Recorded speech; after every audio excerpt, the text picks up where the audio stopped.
to Voices of Experience, the official podcast of the National Speakers Association. I'm your host, technology strategist and futurist, Crystal Washington.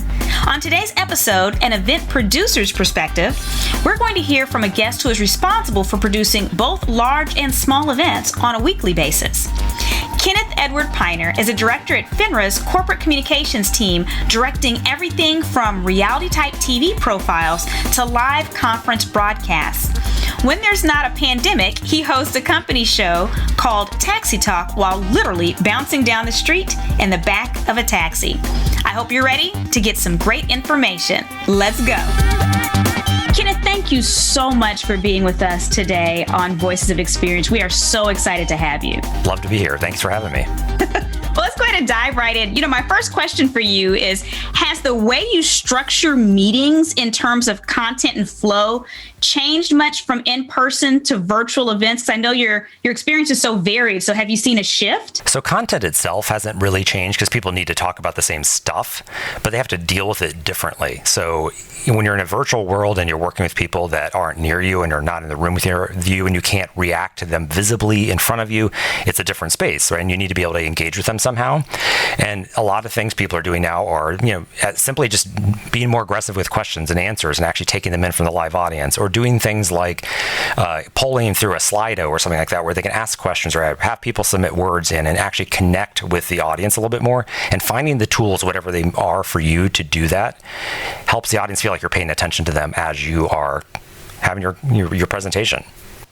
So what you're saying is that it sounds like we're having to work harder to get engagement than in person. And you gave us a couple tools. You talked about polling using something like Slido or aggressive questions. Are there any other things that professional speakers can better do to prepare to work with client event producers on virtual events? So I think that's a piece of it, the client piece, but what do we need to know in working with you? Because we used to just be able to show up with a USB in a hotel room and we were good to go. Yeah, it's not quite that simple anymore because you're all stepping into somebody else's environment. It's not like the typical conference room where you come into here's my deck, plug it in, I'm ready to go, and you're up in 2 minutes. There's a few things that I say are important. Be flexible, modify your content, and have a backup plan. So what I mean by those things, being flexible is, I have a way that I'm going to do my show, and you're going to step into my space. And it works for me because I know what I'm working with, but it may not be what you do every day. And so you have to be ready to be flexible in that moment and morph what you're doing to fit the environment. Some people use certain types of decks. Some people don't use decks at all. Some people walk around the stage for effect, and you have to find the ways in which to do that in whatever environment you're in. Flexibility sounds really straightforward, but it's hard when you're so accustomed to a certain way of doing things to give yourself that permission, so to speak, to step into a way and doing it differently. And we're going to need that from you because each of you come to us from a different perspective, and we're going to work with you to find the way. But the flexibility is key. And then you have to be willing to just modify your content, because if you're so used to your presentation, you've done it 20 times already in the last 6 weeks, and all of a sudden you come to me and my platform's different and what I can do is different, you're going to have to find a way to help me get there. And I'm going to work with you to get there because I want you. You've come to my environment for a reason, so I'm going to fight for it. But sometimes it just doesn't work, or it's harder, or we have to find ways. And there have been times where we've had a few hoops we've had to jump through to make it work, but it works and we'll get there. And that's my bottom line is I'm always trying to get my speakers to a point where we can get them to provide what they're planning for. And then just having a backup plan, in this environment, you've got to have more than one way to connect to the internet. We had an internal show very recently where we got on 90 seconds before we were going live because the person was having internet connectivity. Unfortunately, their power came back up because there had just been a storm. And you're like, oh, come on, are we going to make it? And we made it, just barely. But there was not much of a backup plan baked into the environment for that speaker. And it's a little frightening when you're on the production and directing side waiting for that person to get there. So having that backup plan, whether it's a couple of hotspots, a Wi-Fi in addition to your in-house internet and a hardwired thing, making sure you have ways to get into the environment and have that backup plan to connect is key. And it sounds really simple, but again, if we can't have you into the show and you're our show, then what do we do? Well, it sounds like when it comes to having that backup plan, it requires a little bit of forethought. Because again, compared to what many speakers are used to before, there's minor backup plans from a stage, but the possibilities for failures, for tech failures were much less than they are now. And so it sounds like you almost need to talk with the team and really discuss these backup plans so that they know what else you have going on, so that maybe they can even assist you with accessing some of these backup resources. Yeah, certainly. And we can be creative on our side to find something that will work. We've had times where we thought something would work and it didn't. We'd have to find a different way to bring somebody into a show. There's we do a lot of video production right now through a tool that brings people in from their webcams into the broadcast space. And sometimes they just can't connect because of a firewall issue or something like that. And finding a different way to bring them in, through a Zoom or something like that that's a little bit different, just to bring that signal in. And we've been able to get there, but sometimes it takes a little while to find the creative resource that works for them and works for us and brings them into the show in a way that we need them to. And so, yeah, having the backup plan and talking through what's available to the speaker. What do you have in your mix? What's in your house? What devices do you have available? Do you have an iPhone? Do you have something else? There's got to be a way to get your signal in at the last minute in case something fails. There's always going to be the primary target we're going to be looking at, but having something else ready to go that we know will work is really beneficial so that we can switch to it on a dime, because there's always a gremlin in broadcast, and it's going to come and go, and it's going to fight you all the time at some point when you don't expect it. So having that redundant element in place saves the show. Oh, no gremlins. I want to also dig a little bit deeper into something else you said. And you said flexibility, and you said that it sounds simple. But the more you spoke, I thought about the fact that even speakers who consider themselves to be flexible, this is a whole different ballgame, because clients are dealing with different platforms. I mean, we're dealing with different types of organizations. I mean, you work for FINRA. And so there are a lot of regulations and limitations to how you can run your events versus someone with Cow Lovers of America, right? And so it would seem like the flexibility has not only to do with the technology, but even policies. Sure. And certainly I work for a place called FINRA, which is the regulator of broker-dealers, and our mission is investor protection and market integrity, and we work for the Securities and Exchange Commission to enforce federal securities laws. But within that space, we have things that relate to communications with the public and the rules in which the firms have to behave for things that they communicate with. So, for example, when we do a show, we don't do a chat feature because that's hard to capture unless we have the capturing set up. We have to be able to capture the content that comes into us. Mm-hmm. So we'll use a Q&A feature so we can capture that report afterwards, so we can prove what communications have come in to ensure that we are similarly complying with the rules that we have for the firms. So sometimes things like that will be in play in a show, and people are surprised by that if they don't work within the space that we work within. If we're working within one of our member firms, then they certainly understand, and they're like, oh, I understand why that's the case. But other people are like, really? I can't chat with people during the show? Nope, sorry, can't make it happen this time. We have other ways to get you in, but not that. Right. So you can't chat with each other in those instances. So a speaker that's used to that will then have to adapt their presentation to find another way to make it engaging, but also compliant for you.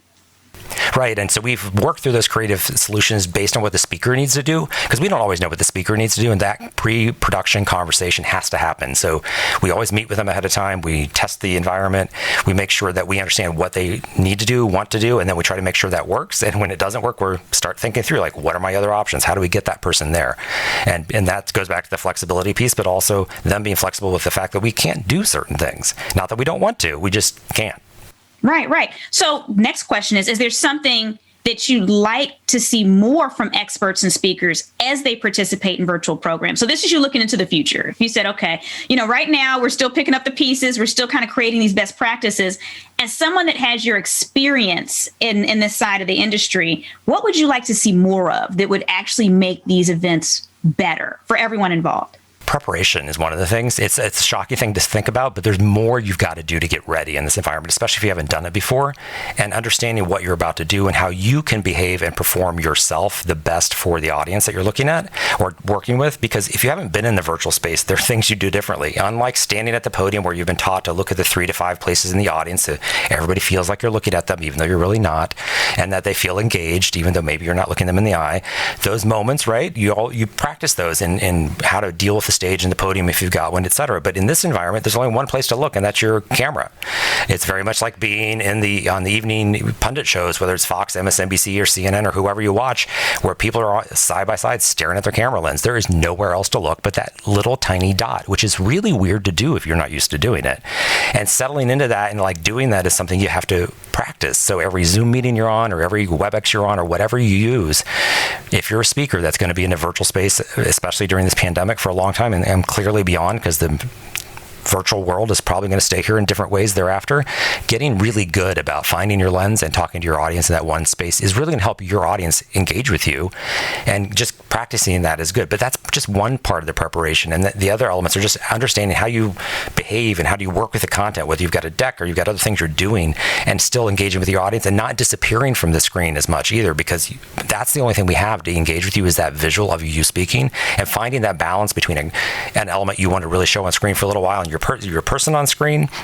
And so the audience feels connected with you, because we're so disconnected right now in particular that people really need that visual, happy engagement that you're providing as the speaker, and so that they can connect with you. But that preparation of getting ready to feel good on camera, give it some energy, smile as you're talking, look at the lens, and really be with your audience, even though it's a dot in front of you, is something to practice. And so that preparation is key, just getting comfortable so you are your best speaker that you know you are on stage, coming to the virtual environment, and that preparation is beneficial, because they get you there more rapidly, and the audience can take in your information. But then after that, storytell. You get a lot of people who have not prepared, and they don't have the anecdotes ready to say, here's how this works for me. This is why I'm making my point, but here's the story that really conveys it.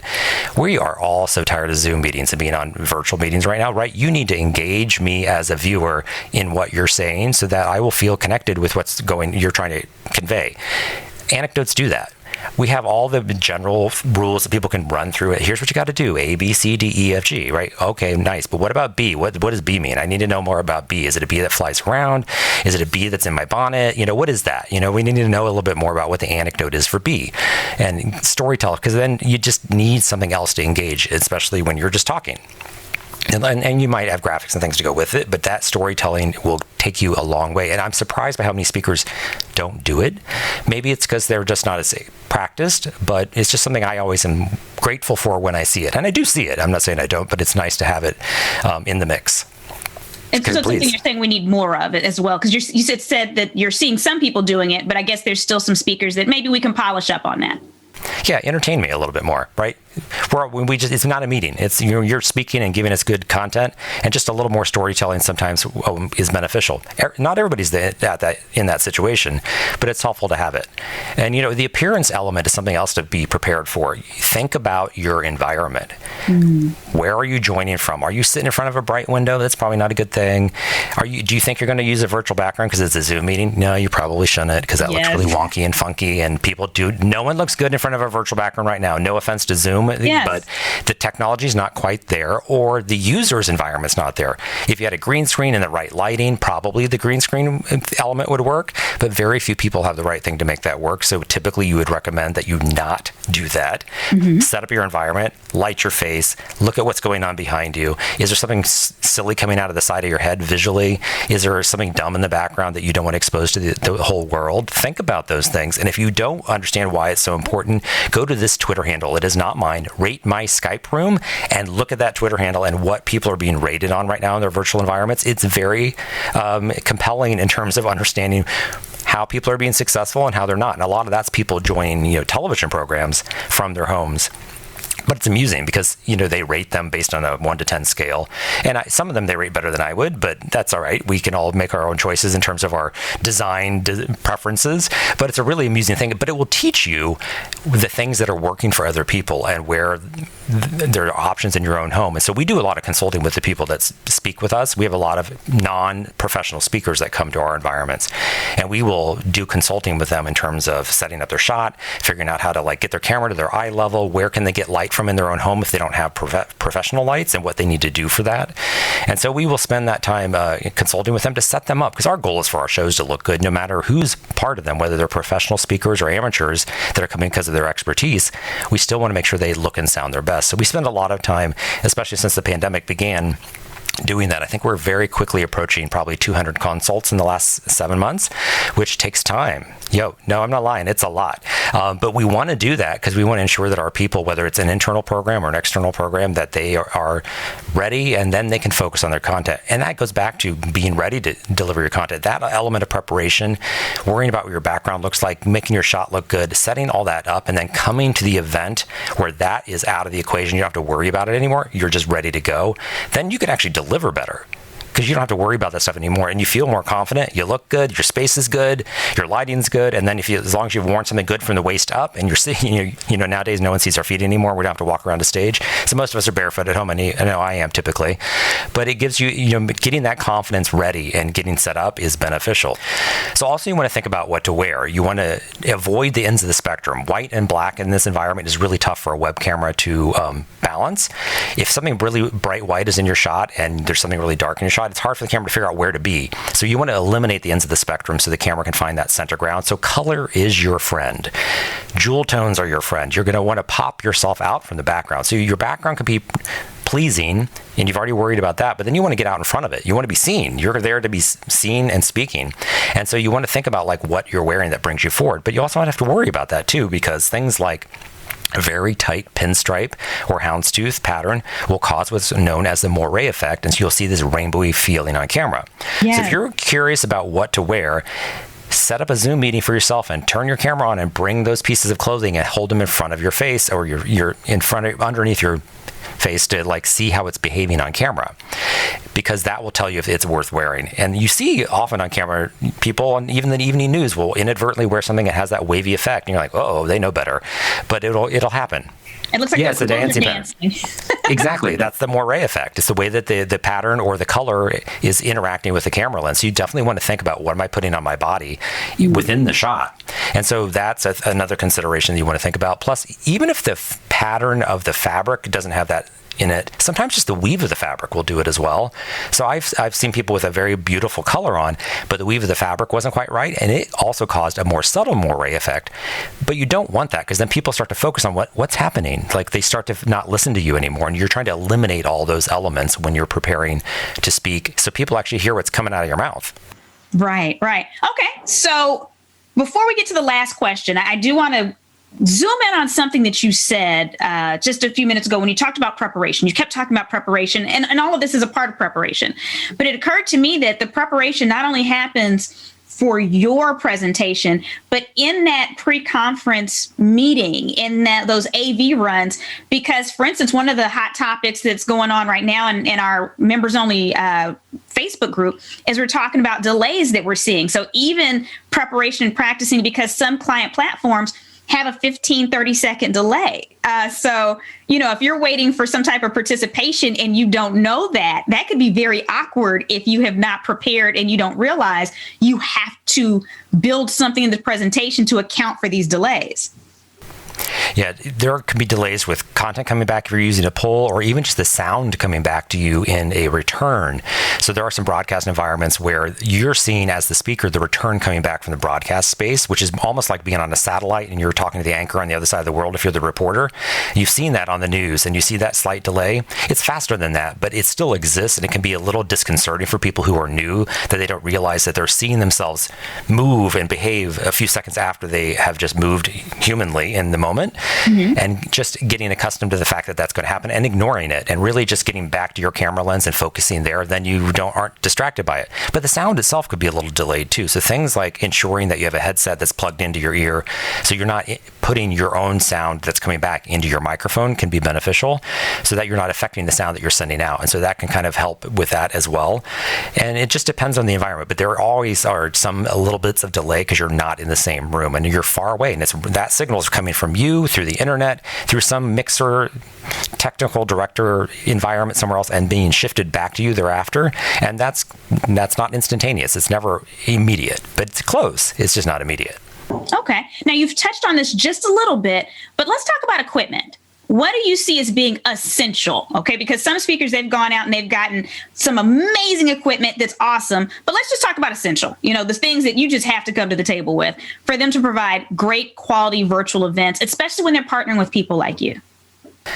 First, I would say get a good web camera, at least 1080 or more, and something that you have a tool with that you can download from the vendor to manipulate the camera. So I have one camera that has a control for zooming in, mm-hmm. brightness, focus, contrast, things that may be needed that we might want to adjust because it may be a cloudy day and I don't have enough light, or vice versa. There may be some elements, and if you have the ability to make those tweaks, listening to the director as in the pre-show time, you will help them with the signal. But having at least a high quality camera is a good place to start. So 1080 or higher. They have 4K cameras now out too, but 1080 at minimum will get you where you need to be.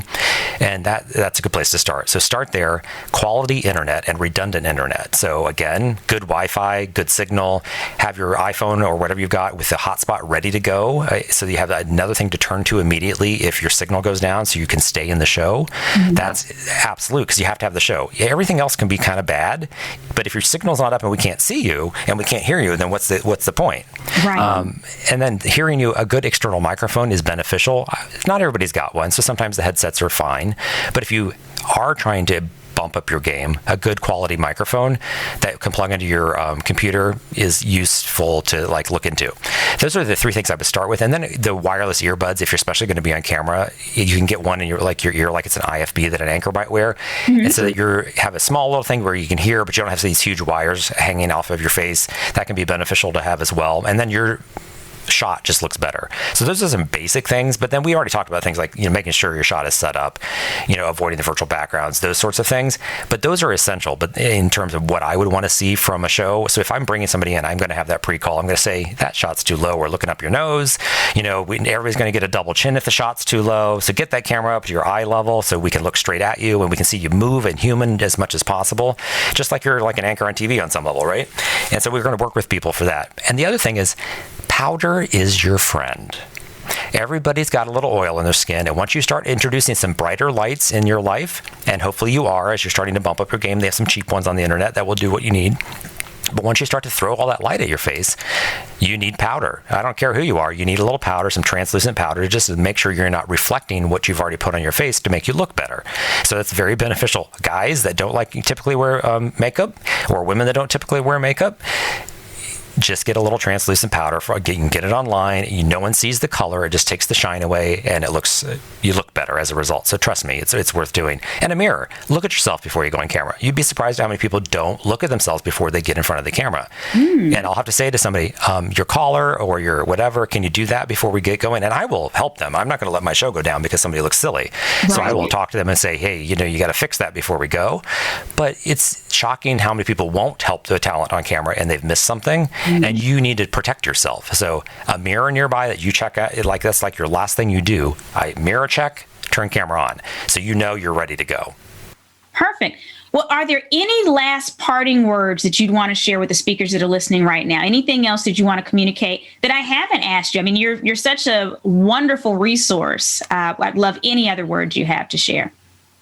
I think the practice element of getting accustomed to just being comfortable on camera and being comfortable in your own home being on camera is something that people just have to let themselves go and do. People who publicly speak, I find, oftentimes are so comfortable in that space that when they transition to this sitting still, staying in a shot, staring at a camera, and being a broadcaster essentially is just not natural. And it's not a natural thing to do and come across naturally.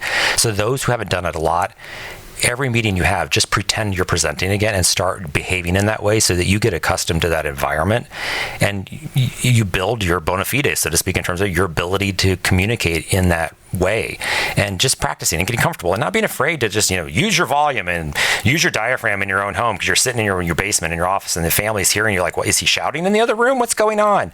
No, he's just using energy because he's presenting and he wants to be heard and seen, because all the levels of technology between your mouth and the person watching diminish you a little bit. So taking time to give it energy and smiling and being focused on the fact that there are people watching you and you are performing a show, more so even than being in a live audience on stage where they can see you and you can kind of react to them. There's nothing to react to. You're looking at a dot. So you got to practice. You got to bump up your energy. You got to have fun with it. And as long as it's not a serious topic where you kind of need to look at, the more you smile, the better off you are. Every Entertainment Tonight, Access Hollywood show you've ever seen, those people smile the whole show unless somebody died. They smile the whole time. So think about that. If you watch that and how you react to that behavior when people are smiling at you so much, it's a huge difference in terms of how you feel about what's being said to you. So the more you can kind of practice smile as you stare at that dot, the better off your presentation is going to feel to the audience. Certainly, if you're talking about something serious, you got to change it up and come down from that happy face. But the moment you're done with that, you got to bring it right back and just go for it, because it's a weird thing to do if you're not used to doing it. But it's beneficial for the audience and your message. Thank you for tuning in to Voices of Experience, the podcast of the National Speakers Association. Catch us on your favorite podcast app, YouTube, and NSA's social media profiles. I'll see you next week.